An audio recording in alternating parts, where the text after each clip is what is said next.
Please listen carefully. Well, hello, universe. Welcome to the Optimist Daily Update. I'm Summers McKay. And I'm Amelia Buckley. We're part of the team behind the Optimist Daily, making solutions the news. We bring you reader-funded solutions news every day in order to change the tenor of news media, social media, and the direction of your day to one focused on solutions.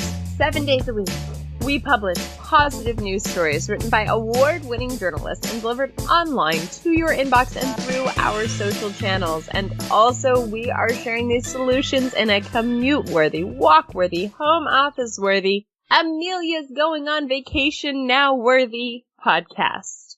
Today is Friday, the 2nd of October, 2020. And guess what, Amelia? They are still jackhammering outside my house. I do not understand, how much concrete needs to be jackhammered and why it needs to be done so early in the morning, but it is still happening. So apologies in advance for the sound quality if you all are hearing this fabulous sound. Okay, so there, I just had to rant for a minute about the jackhammering. Instead, let's switch to, are you ready for your little trip? I'm very excited. I realize it must sound to our listeners like I go on vacation every weekend. It's mostly just mini escapes from my quarantine. Well, and you do share your home with a lot of people, right? You have roommates. How many people are in your apartment? There's 3 of us, but we have 2 bedrooms. So I share a bedroom with one of my roommates, and then we have a third in the other bedroom. But luckily, it's pretty spacious. It's not too bad. But yeah, it does kind of feel like we're cooped up because we don't have a yard, so it's kind of tough to get outside unless we go down to the beach. Mm-hmm. Yeah. And I think a lot of people are feeling this way. I think that packing for these vacations, though, must be quite fascinating. What did you pack? Just 3 sets of pajamas. No, but actually it's pretty funny. Normally I pack, a nice dress to wear out to dinner, but that's not really on the agenda because we're going to be social distancing. So yeah, just comfy clothes, beach clothes. That's pretty much it. Listeners hear us joke all the time about pajama leisure, but guys, Amelia is very serious about this, and I would strongly encourage her to start her pajama leisure line. Or maybe we need an online site where everybody can vote for each other's favorite pajama leisure, because I now have 4 pairs of yoga pants that have pockets in them, and 2 are pink and 2 are black, and I wear them every single day, and I put them on, and then I put some sort of, grown-up-ish looking shirt. And then in the afternoons, I slip into basically like a swimsuit cover-up, and that is what I wear, and then I have pajamas that I do sleep in. But my entire wardrobe has sort of winnowed down to about 14 pieces that I rotate. And as I'm starting to get myself organized to kind of create more space in our home, Kristy and I, as you know, have been sort of vetting through our closets. And I find myself just filling bags with stuff that I think I'm never going to wear again. And I think when all of this is done, I really am going to only have about 14 or 15 pieces of clothing. And the rest is going to be donated, and then the world's going to open up, and I am not going to know what to wear in public. Maybe it's the revolution we need, though. Maybe this is like the introduction of making casual Fridays every day at the office. Exactly. Casual Mondays are here. It's official. And it's so casual that yoga pants with pockets become de rigueur. It's probably going to happen. I think so. What else is going to happen in the future, Amelia? What did you see on the Optimist Daily today that got you thinking future inspiration? Well, on a slightly more serious note than our pajama leisure, the story that I wanted to feature today was California to produce its own generic drugs to take down Big Pharma. So as a California resident myself, as about half of our team is, we do love stories about California. And this one is pretty cool. It starts out with some facts about drug prices in the U.S. A vial of insulin in Canada costs about $30, but in the U.S. it can be up to $450. The cost of drugs in the United States has risen 3 times faster than inflation over the past decade. And a lot of this is Big Pharma's control over the industry. So in an attempt to counteract this, California has recently passed a bill that will allow the state to make its own generic insulin, as well as other prescription drugs, to increase the access to affordable medications. Gavin Newsom made a statement about this new bill. He said, "California is using our market power and our moral power to demand fairer prices for prescription drugs." The state-sponsored drug label will be called CalRx, and officials are in the process of identifying what medications they're going to start with for making these generic forms, but they've just established that insulin is definitely going to be included because it's such an expensive drug and it's so widely used. Which I really like this story because drug prices are a big issue in the U.S. I have a good friend who has a lot of allergies. Our sophomore year of college had an allergic reaction and she didn't have an EpiPen on her. And you're like, what? Why don't you have an EpiPen? And she's basically said that she didn't have them because they were just so expensive. Little things like EpiPens and insulin, really commonly used medications, are outrageously expensive in this country. So this is a really good solution to kind of combat that, which is why I wanted to share it.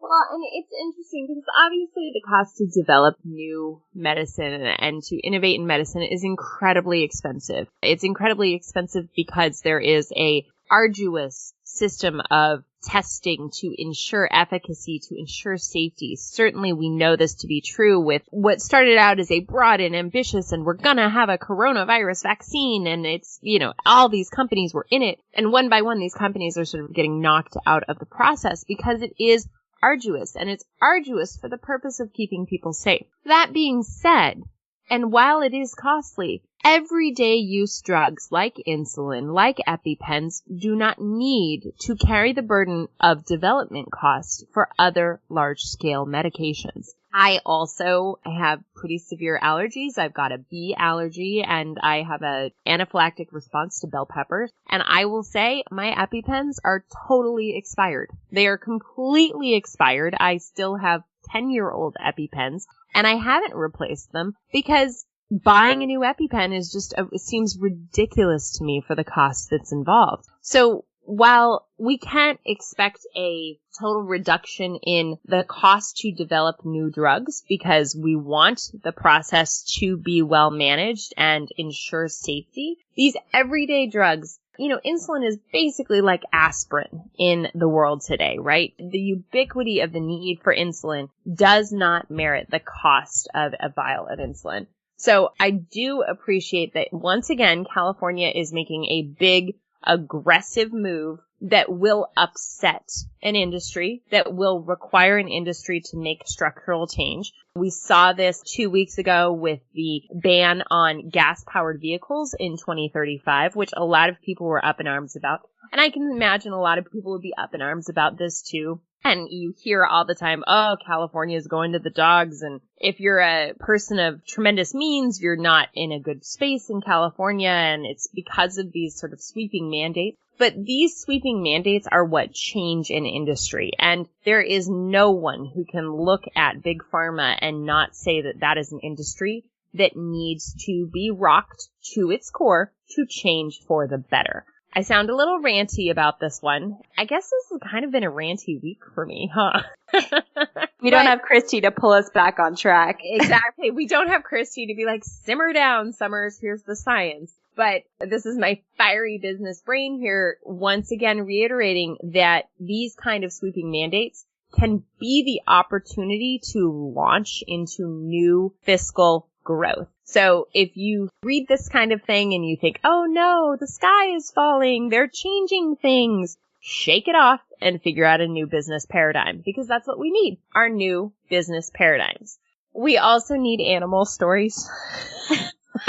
I knew you were going to talk about this one. I know. Okay, so there are a lot of other stories to talk about on the Optimist Daily, but I love this headline and I love this website and I've been completely caught on it. The headline reads, yes, Fat Bear Week is back again. All right, so 2019 marked the first time the Optimist Daily became familiar with the furry phenomenon that is Fat Bear Week. Fat Bear Week is a whole week dedicated to the brown bears of Katmai National Park in Alaska, who have been eating non-stop during the summer in preparation for the upcoming winter hibernation.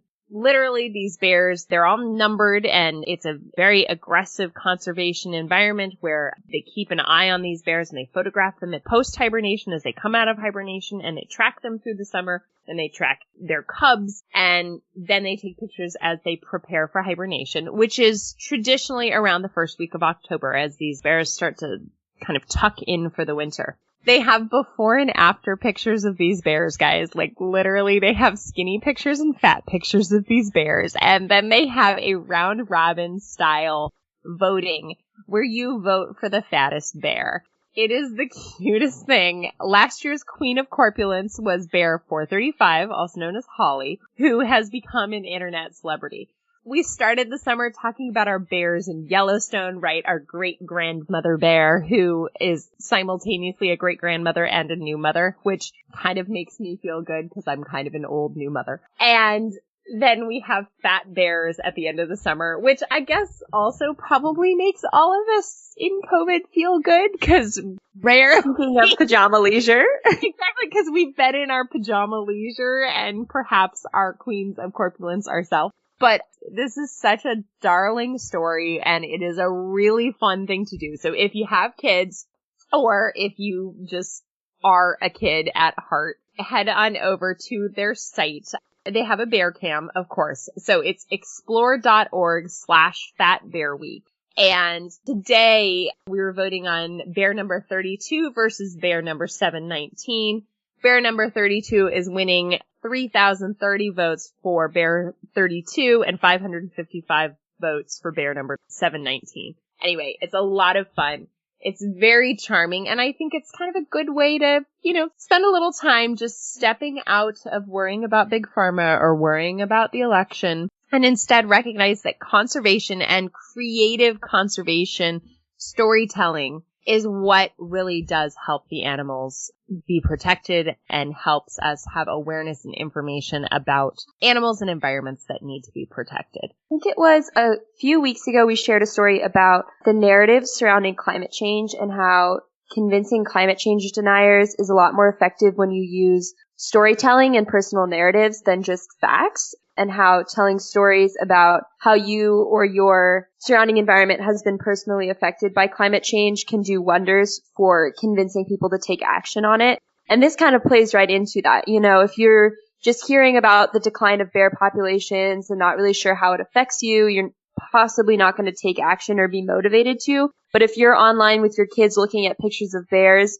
and looking at how they evolve and how they change in their environment throughout the seasons, you're going to be so much more motivated to be concerned when you hear that these populations are threatened or endangered by policies that are reducing their habitats or threatening them through hunting and stuff like that. So I think this is a perfect example of what you were saying. The power of storytelling is immense.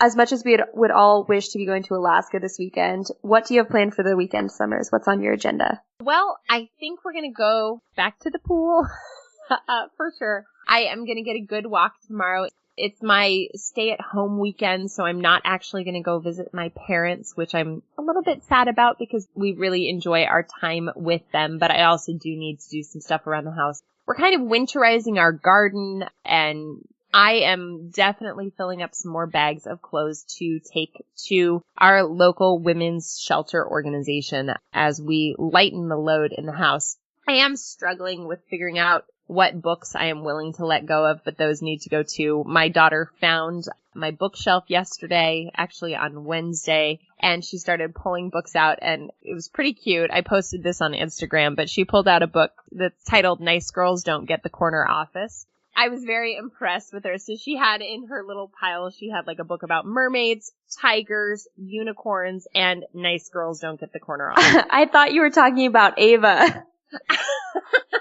No. Brennan is out picking out her next literature to dive into. No, not the 16-year-old, but in fact, the 14-month-old grabbed Nice Girls Don't Get the Corner Office, and I was like, aw, baby is a future CEO, just like mama.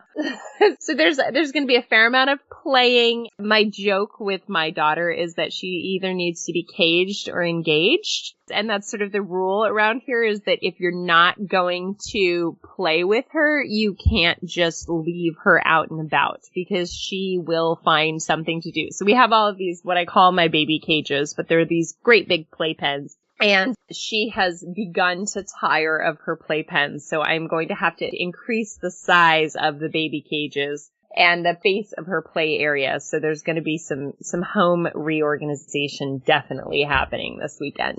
I think it'll just be nice to have a couple days where we aren't focused full-time on work. I think we all could use a little space. And I think I might get out some Halloween decorations and start decorating for the season. So, looking forward to it, looking forward to a little space, looking forward to having Kristy back on Monday. Not that you and I haven't held down the fort ourselves, but it will be nice to have my partner in crime back on the Optimist Daily update. We hope she comes back from the oasis of human contact. I know. We'll see if she wants to come back and join us. Well, it is almost the weekend, and we are excited to get going. But we have a lot of work to do before we get there, so we are going to let you guys go ahead and read the rest of our headlines on the Optimist Daily today yourselves. And thank you for listening to the Optimist Daily Update. We promise to continue to share positive, solution-based stories with ideas on how you can participate in this changing world and ensure it is changed for the good. We promise to cover the current events with accuracy, legitimate sources, and offer you the information needed most to chart new paths for all of us. Over the weekend, I've got a favor to ask of you. It's, would you please consider becoming an emissary on theoptimistdaily.com? And for just $5 a month, support reader-funded, independent journalism. Please, everyone, be part of the solution-changing consciousness and addressing our world's biggest challenges with a problem-solving mindset. Folks, let's keep the Optimist Daily free to all who need it, supported by those who can. Thanks, everybody, for listening. Have a fantastic weekend. And, I don't know, Instagram a picture of your pajama leisure, because why not? Vote on those bears. Exactly. Go Bears.